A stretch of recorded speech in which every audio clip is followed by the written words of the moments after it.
While doing a research sometime in February across different African organizations, I discovered several sad truths, but I'll be talking about one in this video. So during the research work, I was able to speak with different employees working in different organizations across Africa. And one of the things that stood out is this. I discovered some African organizations pay their indigenous staff 3 to 4 times lower than they pay their foreign staff members. And this is not a case of, their foreign staff members being competent than their indigenous members. It's not a case of competence. It's not a case of lack of experience or lower experience. It is just a case of mentality. I understand the concept of certain foreigners coming in as expatriates, especially when they are brought in by the organization, to help the organization in one aspect or the other. Of course, the organization should foot their bills, their flights, accommodation, and some other benefits should come with that aside their payment. But this is not the case. The case here is they also enrolled for the same employment, got the job the way the indigenous people also did. And after conducting this research, I just told myself, Africa needs to do more as a people. This mindset is dated as far back as colonization, which is still affecting us to date. It's even affecting our corporate work sector. And one of it is this. There are certain mindsets we have which is affecting our corporate system to date. We often assume that foreign, imported means better. And then you see a product that carries this made in China or made in Italy or made in Germany. And you see similar products, same thing, that carries made in Nigeria or made in Kenya or made in Algeria.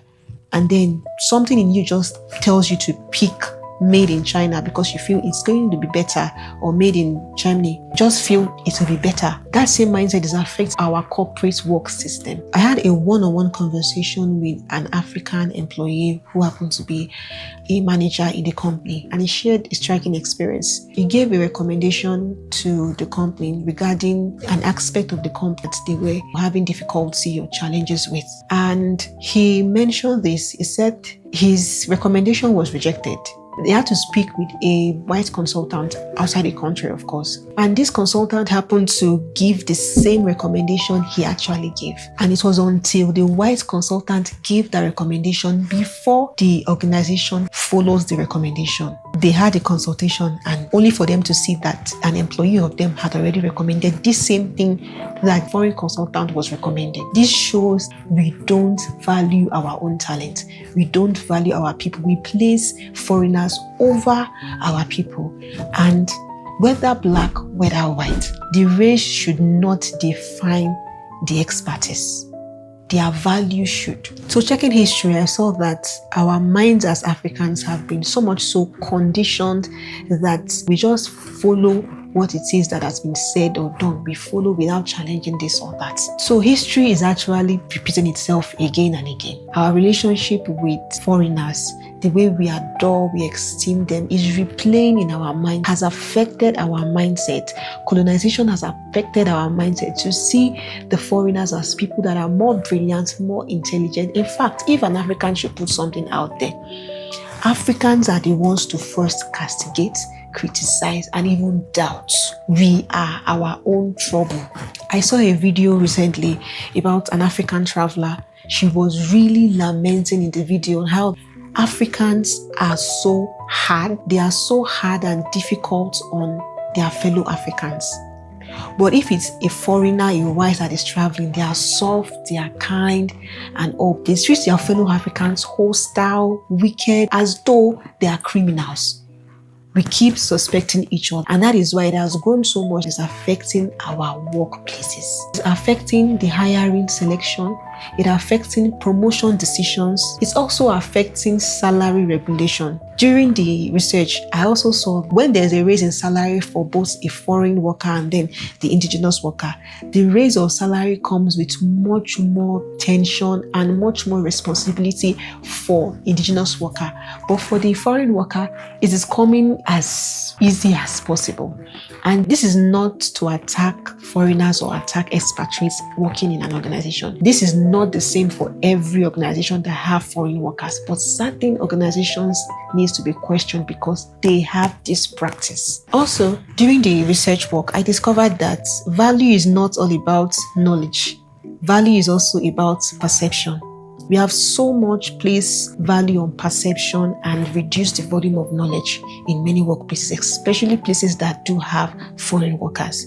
We just perceive they are wise even before the person speaks. You just perceive must be brilliant, must be intelligent, and that is what many movies have done to us. They've painted foreigners as more intelligent, more intellectual, more exposed, more experienced, more and more. And then on the other hand, we ourselves has received it as people that wherever we see whites, they are smarter than Africans, they are more exposed than Africans. This shows value has been placed based on perception, not based on verified knowledge. So many workplaces that have these practices can do better. You can't afford having staff members and then you're paying one higher than the other when they have similar qualification, they have same competence, they have same skills, same abilities, same experiences. And then you decide to pay one higher than the other because one is a foreigner and the foreigner must be treated better than your indigenous staff. Why?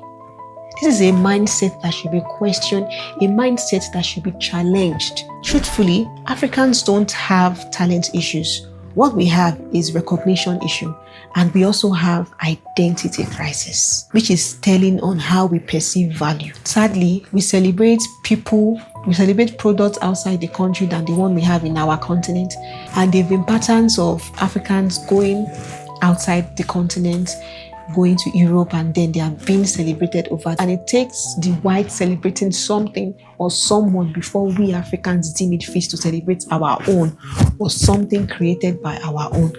We can do better as a people. So dear African founders and African employers, please, you need to recognize the talent you have in your organization, and there should be fairness in your organization. Thank you for watching my video. Please don't forget to like, share, and subscribe if you're yet to.